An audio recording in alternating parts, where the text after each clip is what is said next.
जय सिया राम। नीलांबुज श्यामल कोमलांगम सीता समारोपित वाम भागम पाणो महासायक चारु चापम नमामि रामं रघुवंशनाथम। कर्पूर गौरम करुणावतारम संसार सारम भुजगेन्द्रहारम तदा वसंतं हृदयारविंदे भवं भवानी सहितं नमामि। मनोजवं मारुततुल्यवेगं जितेन्द्रियं बुद्धिमतां वरिष्ठं वातात्मजं वानरयूथ मुख्यं श्रीरामदूतं शरणं प्रपद्ये।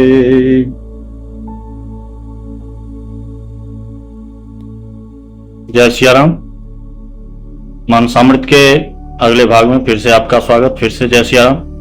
पिछले भाग में हमने 70वें दोहे तक का पाठ किया था।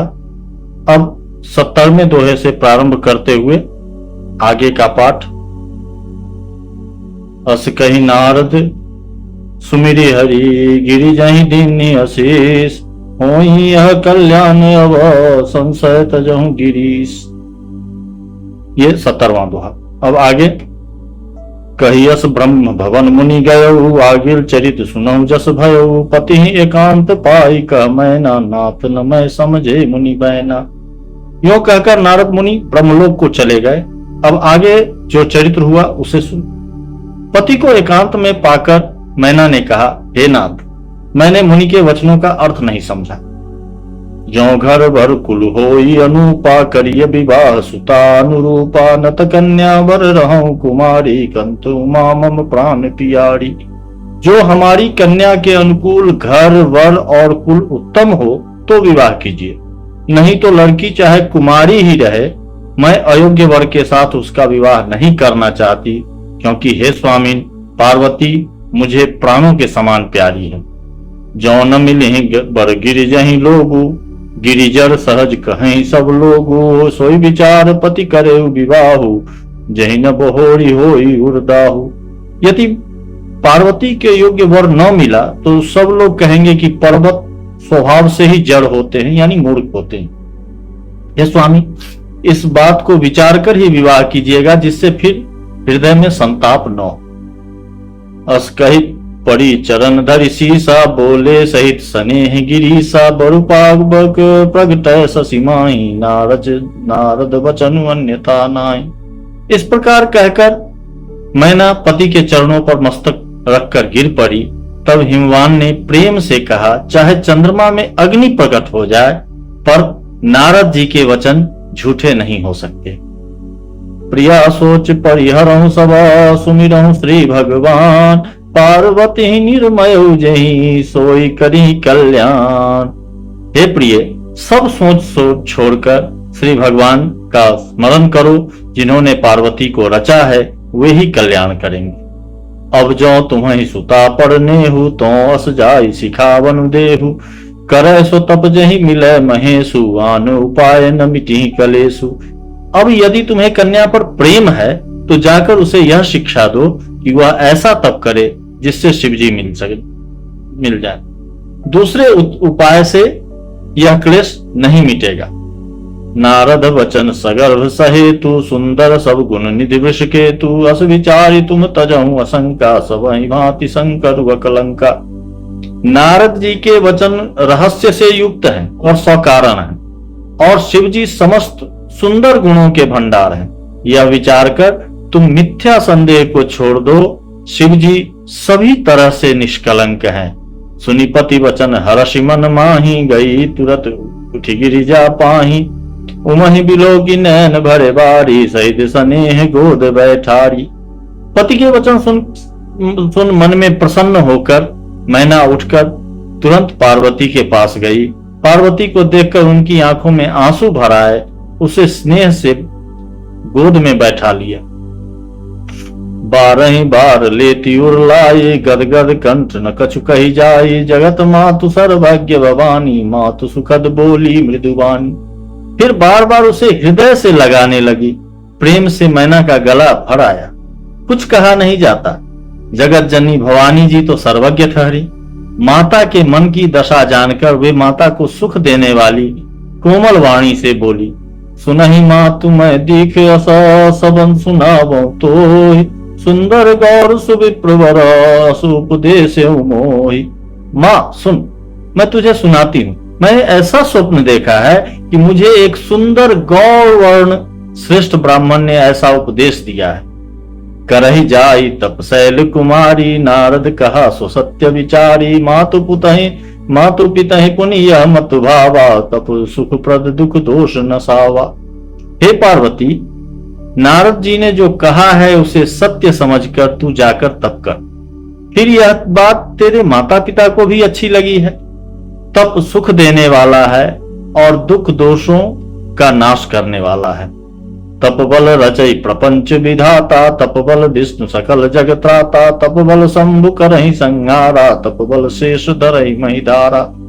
तप के बल से ही ब्रह्मा संसार को रचते हैं और तप के बल से ही विष्णु सारे जगत का पालन करते हैं।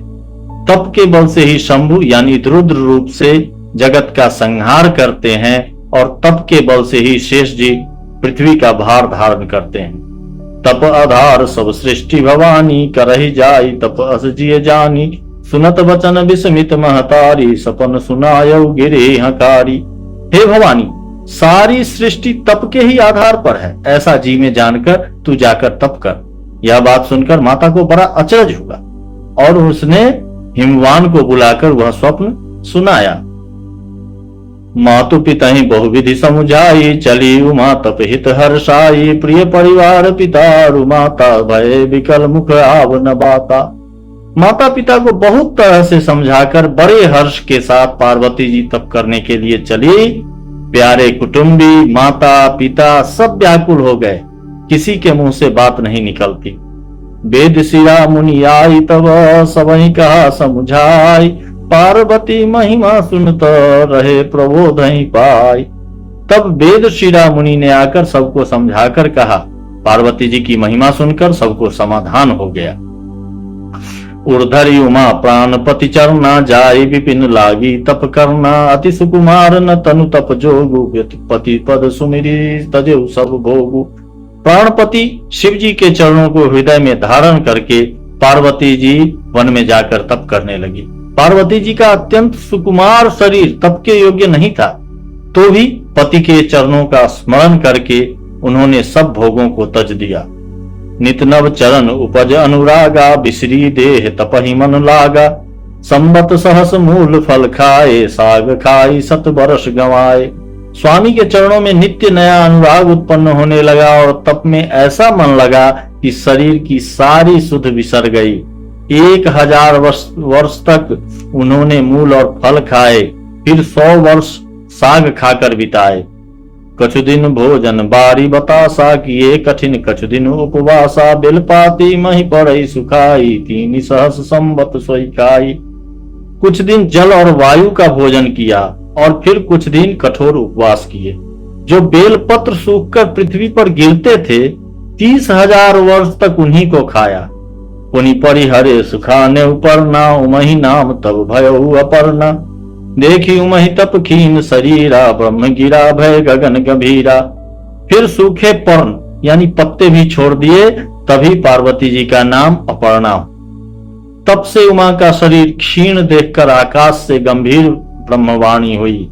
भयो मनोरथ सुफल तब, सुन गिरिराज कुमारी। परिहर दुसह कलेश सब, अब मिली है त्रिपुरारी। हे पर्वतराज की कुमारी, सुन, तेरा मनोरथ सफल हुआ।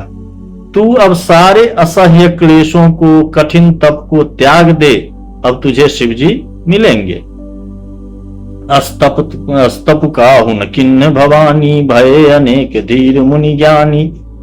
अवोर धरह ब्रह्म वरवानी, सत्य सदा संतत सुचि जानी। हे भवानी, धीर मुनि और ज्ञानी बहुत हुए हैं, पर ऐसा कठोर तप किसी ने नहीं किया। अब तू इस श्रेष्ठ ब्रह्मा की वाणी को सदा सत्य और निरंतर पवित्र जानकर अपने हृदय में धारण कर। आवे पिता बोलावन जब ही, हट परिहरि घर जाए हूं तब ही। मिले ही तुम्हें जब सप्त ऋषि सा, जाने हो तब प्रमाण बागी सा। अब जब तेरे पिता बुलाने को आवे तब हट छोड़कर घर चली जाना, और जब तुम्हें सप्तर्षि मिले तब इस वाणी को ठीक समझना। सुनत गिरा विधि गगन बखानी, पुलक गात गिरिजा हर्षानी। उमा चरित सुंदर मैं गावा, सुनहु शंभु कर चरित सुहावा। इस प्रकार आकाश से कही हुई ब्रह्मा की वाणी को सुनते ही पार्वती जी प्रसन्न हो गई और हर्ष के मारे उनका शरीर पुलकित हो गया। याज्ञवल्क्य जी भरद्वाज जी से बोले कि मैंने पार्वती का सुंदर चरित्र सुनाया, अब शिव जी का सुहावना चरित्र सुनो। जब ते सती जाई तनु त्यागा, तब ते शिव मन भयो विरागा। जपहि सदा रघुनायक नामा, जहां तहां सुनहि राम गुण ग्रामा। जब से सती ने जाकर शरीर त्याग किया, तब से शिव जी के मन में वैराग्य हो गया। वे सदा श्री रघुनाथ जी का नाम जपने लगे और जहां तहां श्री रामचंद्र जी के गुणों की कथाएं सुनाने लगे। चिदानंद सुख धाम शिवा, विगत मोह मद काम। विचरई महि धरि हृदय हरि, सकल लोक अभिराम। चिदानंद सुख के धाम, मोह मद और काम से रहित शिव जी संपूर्ण लोकों को आनंद देने वाले भगवान श्री हरि यानी श्री रामचंद्र जी को हृदय में धारण कर भगवान के ध्यान में मस्त हुए पृथ्वी पर विचरने लगे। ये 75वां दोहा। फिर आज का पाठ इतना ही, फिर मिलते हैं अगले पाठ में। तब तक के लिए जय सिया राम।